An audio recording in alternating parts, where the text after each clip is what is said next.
یہ کسی سانپ کی پھنکار تھی اور بڑی غسیلی اور غضبناک آواز تھی۔ میں 2 قدم پیچھے ہٹ گیا۔ میری خوف زدہ نظریں کھوپڑی پر جمی ہوئی تھیں، کیونکہ مجھے پھنکار کی آواز اس کھوپڑی میں سے آتی محسوس ہو رہی تھی۔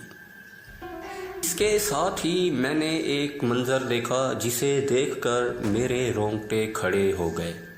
میں نے دیکھا کہ کھوپڑی کے منہ میں سے ایک کالا سانپ نکلا اور اس نے اپنا پھن کھول کر کھوپڑی کی پیشانی پر ڈسنا شروع کر دیا۔ کھوپڑی کے حلق میں سے کراہنے کی بڑی دردناک آواز نکلنے لگی تھی۔ اب میں واقعی بہت خوف زدہ ہو گیا تھا اور خوف کے مارے میرا حلق خشک ہو رہا تھا۔ میرے پاؤں ایک ایک من بھاری ہو گئے تھے۔ میں نے دوڑ کر سامنے والی دیوار کے پاس جانے کی کوشش کی، لیکن میرے پاؤں نے ہلنے سے انکار کر دیا، جیسے زمین نے میرے پاؤں جکڑ لیے تھے۔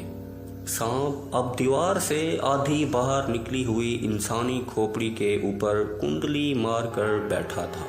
اس کا پھن پھیلا ہوا تھا اور اس کے ہونٹوں پر سرخ خون لگا ہوا تھا۔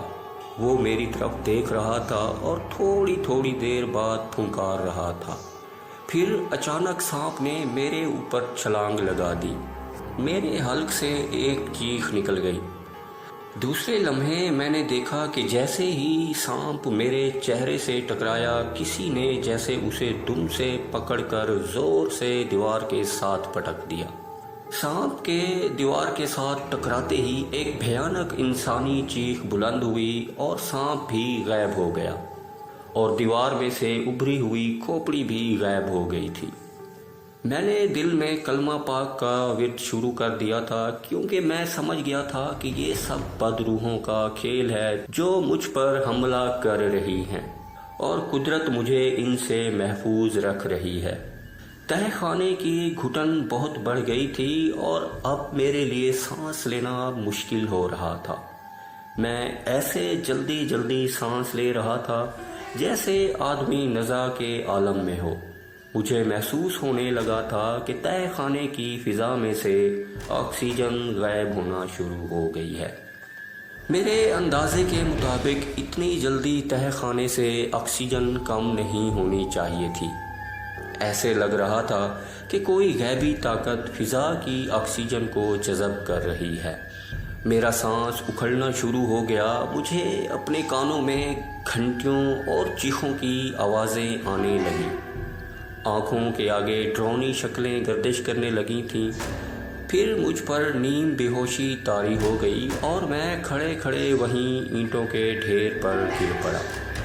میں کچھ ہوش میں تھا، کچھ ہوش میں نہیں تھا۔ میری آنکھیں نیموا تھیں، یعنی تھوڑی سی کھلی ہوئی تھیں۔ مجھے تہہ خانے کی تاریکی میں دیوار کا دھندلا دھندلا خاکہ نظر آ رہا تھا۔ اس دیوار میں سے ایک سایہ دھوئیں کی طرح لہراتا ہوا نمودار ہوا۔ دیوار سے باہر آتے ہی اس سائے نے ایک بھیڑیے کی شکل اختیار کر لی، جس کی سرخ آنکھوں میں سے چنگاریاں پھوٹ رہی تھیں۔ پھر سائے نے ایک مگرمچھ کی شکل اختیار کر لی جو منہ پھاڑے میری طرف بڑھ رہا تھا، جیسے مجھے اپنے نوکیلے دانتوں میں دبوچ لے گا۔ یہ مگرمچھ میرے قریب آتے آتے ایک سیاہ فام عورت بن گئی، جس کے جبڑوں سے خون کے قطرے اس کے جسم پر ٹپک رہے تھے۔ اس کے دونوں ہاتھوں میں چھریاں تھیں، ان چھریوں کے ساتھ بھی خون لگا ہوا تھا۔ وہ اپنے زرد نکیلے دانت نکالے غراتے ہوئے میری طرف بڑھ رہی تھی۔ میں جانتا تھا وہ مجھے قتل کرنے والی ہے، مگر میں پتھر کی طرح پڑا تھا اور اپنی جگہ سے ذرا سا بھی حرکت نہ کر سکتا تھا۔ میرے پاس آ کر اس نے دونوں چھریوں والے ہاتھ اوپر اٹھا لیے اور ایک چیخ کے ساتھ میرے سینے اور پیٹ پر وار کیا، لیکن ابھی اس کی چھریاں میرے جسم سے 1 فٹ اونچی ہوں گی کہ اس سیاہ فام چڑیل نما عورت کے حلق سے نکلتی چیخ آدھی اس کے حلق کے اندر ہی رہ گئی اور اس کی گردن کٹ کر اس کے کندھوں سے ایسے نیچے گری پڑی جیسے کسی غیبی انسان نے اس کی گردن پر تلوار کا بھرپور وار کیا ہو۔ سیاہ فام عورت کا سر دھڑ سے الگ ہو گیا تھا۔ سر زمین پر گرا ہوا تھا مگر دھڑ اپنی جگہ پر اسی طرح کھڑا تھا۔ میں ادھ کھلی پتھرائی ہوئی آنکھوں سے اسے دیکھ رہا تھا۔ اس کی کٹی ہوئی گردن میں سے خون نکل نکل کر اس کے جسم پر آبشاروں کی طرح بہہ رہا تھا۔ پھر اس کا دھڑ کھڑے کھڑے ایسے کانپنے لگا جیسے اس پر لرزہ طاری ہو گیا ہو۔ اچانک سیاہ فام عورت کی کٹی ہوئی گردن کے اندر سے ایک سیاہ سانپ خون آلود شاہرگ کی طرح تڑپ کر باہر نکلا اور اس نے پھن کھول کر پھنکار ماری اور عورت کے سینے پر 3-4 مرتبہ ڈس لیا۔ عورت کا جسم کھڑے کھڑے موم کی طرح پگھل کر بہنے لگا اور چند لمحوں کے اندر اندر سیاہ فام عورت کا مردہ دھڑ پانی کی طرح بہتے بہتے غائب ہو گیا۔ پھر دیوار میں میری نگاہوں کے بالکل سامنے روشنی کا ایک گولا نمودار ہوا۔ میں نے غور سے دیکھا روشنی کے اس دروازے میں باغ کا ایک راستہ بنا ہوا تھا جس کی دونوں جانب پھولوں والی کیاریں تھیں۔ روشنی کے اس دائرے کی طرف سے تازہ ہوا آ کر میرے چہرے کو چھونے لگی۔ اس ہوا میں خدا جانے کیا طاقت تھی کہ میرے جسم کی کھوئی ہوئی توانائی واپس آ گئی اور میں اٹھ کر بیٹھ گیا۔ پھر میں اٹھا اور خداوند کریم کی اس غیبی امداد پر اس کا شکر ادا کرتے روشنی کے دائرے کے اندر چلا گیا۔ روشنی کے دائرے کے اندر آتے ہی مجھے محسوس ہوا کہ میں ایک خوشنما خوبصورت باغ میں ہوں جس کے آسمان پر موتیوں کی طرح تارے چمک رہے ہیں۔ میں نے پیچھے مڑ کر دیکھا، پیچھے کوئی تہہ خانہ اور تہہ خانے کی کوئی دیوار نہیں تھی۔ پیچھے بھی اسی باغ کی ایک خوبصورت روش تھی جس پر ستاروں کی روشنی پڑ رہی تھی۔ میں کھڑے ہو کر حیرت سے دائیں بائیں دیکھنے لگا کہ میں کہاں تھا اور کہاں آ گیا ہوں۔ اگر قدرت خداوندی میری مدد نہ کرتی تو خدا جانے میرا اس بند تہہ خانے میں کیا حشر ہوتا۔ جمشید تو مجھے اس دوزخ میں ڈال کر چلا گیا تھا۔ میں حیران تھا کہ آخر اس نے مجھ سے کس جنم کا بدلہ لیا تھا کہ مجھے ایسی ہلاکت خیز جگہ پر پھینک گیا تھا۔ میں باغ میں سے باہر ایک سڑک پر آ گیا تھا۔ میں نے اتنی صحیح کر لی تھی کہ میں بمبئی شہر میں ہی تھا۔ میں نے گھڑی پر نگاہ ڈالی، رات کے 3 بج رہے تھے۔ پہلے تو میرا جی چاہا کہ وہیں سے بمبئی کے ریلوے اسٹیشن پر چلا جاؤں اور پنجاب کو جاتی جو پہلی ٹرین ملے اسی میں سوار ہو کر اپنے شہر امرتسر پہنچ جاؤں اور جمشید ایسے بے وفا بلکہ دشمن دوست کی پھر کبھی شکل تک نہ دیکھوں۔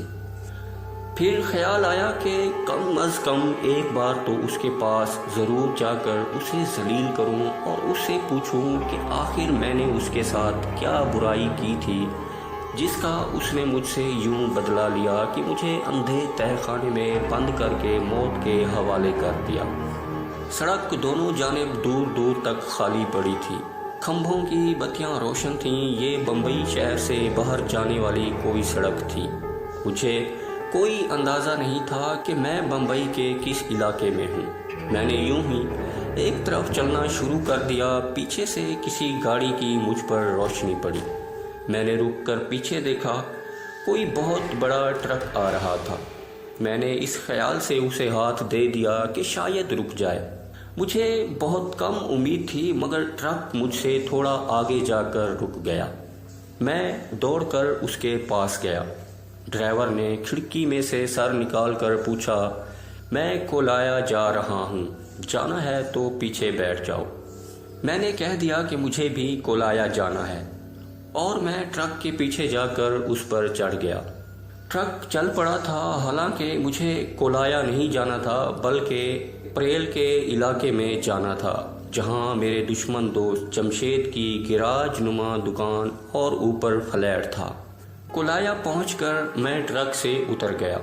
بمبئی بہت وسیع شہر تھا، ساری رات سڑکوں پر ٹیکسیاں وغیرہ چلتی رہتی تھیں۔ میری جیب میں پیسے موجود تھے۔ میں نے ایک ٹیکسی لی اور پریل کے علاقے میں جمشید کے فلیٹ کے باہر آ کر ٹیکسی چھوڑ دی۔ جمشید کا گیراج بند تھا، ایک طرف اس کی پرانی گاڑی کھڑی تھی۔ جمشید کے فلیٹ کو سیڑھیاں جاتی تھیں اور سیڑھیوں کے دروازے پر گھنٹی کا بٹن لگا ہوا تھا۔ اس بٹن کے اوپر رات کے وقت ایک سرخ بتی جلتی رہتی تھی۔ دروازہ بند تھا۔ جی تو میرا چاہتا تھا کہ میرے پاس بھری ہوئی بندوق ہو اور گھنٹی بجانے پر جب جمشید نیچے آئے تو میں اسے فوراً گولی سے اڑا دوں۔ میں گھنٹی کا بٹن دبانے کے لیے آگے بڑھا تو میں نے دیکھا کہ جمشید کی گاڑی کا بونٹ ایک طرف سے اوپر کو اٹھا ہوا تھا اور گاڑی کا سارا انجن غائب تھا۔ میں نے دل میں جمشید کو گالی دی اور سوچا کہ کس قدر عیار شخص ہے یہ۔ مجھے اندھے تہہ خانے میں مرنے کے لیے چھوڑ کر آنے کے بعد اس نے گاڑی کا انجن نکلوا کر ایک طرف رکھوا لیا تاکہ اگر میں اس پر کسی قسم کا الزام لگا دوں تو وہ کہہ سکے کہ میری گاڑی کا تو انجن ہی نکلا ہوا ہے۔ میں تمہارے پاس گاڑی لے کر سنیما ہاؤس کیسے آ سکتا تھا؟ میں نے کال بیل کا بٹن دبایا۔ فلیٹ میں اوپر کسی جگہ گھنٹی بجی جس کی دھیمی سی آواز مجھے وہاں کھڑے کھڑے بھی سنائی دی۔ تیسری گھنٹی پر جمشید نے فلیٹ کی بازار والی کھڑکی کھول کر نیچے دیکھا اور نیند بھری آواز میں پوچھا، کون ہے اس وقت؟ جمشید کی آواز سن کر میرا خون کھول اٹھا۔ میرا جی اسے وہ تمام گالیاں دینے کو چاہا جو میں نے بچپن سے لے کر اس وقت تک سنی تھی، مگر میں نے اپنے غصے پر قابو کرتے ہوئے اسے صرف اتنا ہی کہا، نیچے آؤ۔ جمشید نے مجھے دیکھا تو بولا، تم اوپر کیوں نہیں آ جاتے؟ اور کہاں تھے تم؟ میں نے طیش میں آ کر کہا، جس قبر میں تم مجھے زندہ دفن کر آئے تھے میں وہیں تھا۔ جمشید نیچے آ گیا۔ جیسے ہی وہ میرے سامنے آیا میں نے زور سے اس کے منہ پر ایک تھپڑ مارا اور دوسرے ہاتھ سے تھپڑ مارنے ہی والا تھا کہ جمشید نے میرا ہاتھ پکڑ لیا۔ پاگل ہو گئے ہو؟ لگتا ہے بہت شراب پی رکھی ہے تم نے، چلو اوپر چلو۔ میں نے غصے میں اسے گالیاں دینی شروع کر دی۔ وہ مجھے کھینچتا ہوا گھسیٹتا ہوا اوپر لے گیا اور مجھے صوفے پر گراتے ہوئے بولا، یہ تم نے شراب کب سے شروع کر دی ہے؟ میں نے اسے گالی دے کر کہا، میں نے شراب نہیں پی، اگر شراب پی ہوتی تو میں تمہیں دیکھتے ہی قتل کر ڈالتا۔ جمشید نے بھی محسوس کر لیا تھا کہ میں نے شراب نہیں پی ہوئی، شاید اس لیے کہ میرے منہ سے شراب کی سمیل بالکل نہیں آ رہی تھی۔ اس نے بڑی مشکل سے مجھے سنبھالا اور بولا، فیروز خدا کے لیے ہوش میں آ جاؤ، مجھے بتاؤ آخر بات کیا ہوئی ہے؟ ٹھیک ہے تم نے شراب نہیں پی رکھی، لیکن تم مجھے کیوں گالیاں دے رہے ہو؟ میں نے کیا کیا ہے؟ میں نے بڑی مشکل سے اپنے اوپر قابو پا لیا تھا۔ میں نے کہا، جمشید پہلے تم مجھے یہ بتاؤ کہ تم نے مجھ سے کس چیز کا بدلہ لیا ہے؟ میں نے تمہارے ساتھ ایسا کون سا برا سلوک کیا تھا کہ تم مجھے ورغلا کر مال لانے کی بجائے ویران علاقے میں لے گئے اور پھر ایک جھوٹا ڈرامہ کھیل کر مجھے ایک اندھے کنویں میں پھینک کر آ گئے؟ اگر قدرت میری مدد نہ کرتی تو صبح تک وہاں میری لاش کو چونٹیاں کھا رہی ہوتی۔ جمشید حیران ہو کر میری صورت تک رہا تھا، کہنے لگا، تم کس اندھے کنویں کا ذکر کر رہے ہو؟ میں نے تمہارے ساتھ کون سا ڈرامہ کھیلا ہے؟ میں تو جب سے تم میٹرو سنیما ہاؤس میں فلم دیکھنے گئے ہو اس وقت سے لے کر اب تک اپنے گیراج اور فلیٹ پر ہی ہوں، ایک لمحے کے لیے یہاں سے نہیں گیا۔ میں نے کہا، تم جھوٹ بول رہے ہو، کیا تم گاڑی لے کر میٹرو سنیما نہیں آئے تھے اور وہاں سے مجھے گاڑی میں بٹھا کر یہ کہہ کر ایک ویران شیڈ میں نہیں لے گئے تھے کہ دبئی سے ایک پارٹی مال لینے آئی ہے؟